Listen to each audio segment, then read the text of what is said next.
नौशरो फिरोज़ में अवां खे अपडेट कंदालू। रिपोर्ट कर रहा है रिजवान अली जमानी।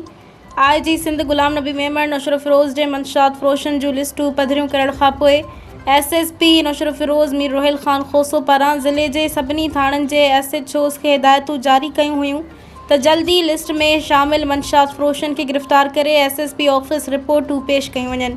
बाला ऑफिसरनि जे हुकुमनामे खे मोरो जी दबंग SHO अली अकबर खोखर 2 महीननि जे पेरेड में मोरो जी लिस्टुनि में शामिल थींदड़ केतिरनि ई मंशात फ़रोशन खे गिरफ़्तार करे चालान करे जेल हवाले करे चुको आहे।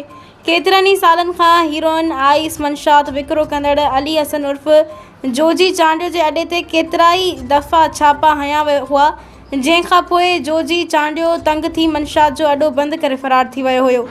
SHO अली अकबर जे प्रेशर खां तंग थी जोजी चांडियो SSP नौशरो फिरोज़ मीर रोहिल ख़ान खोसो वटि साबिक़ जज अली गुल ख़ासकेली मार्फत पेश थी मंशात विकिरो करण खां हल्फ़िया कसम खणी छॾियो आहे।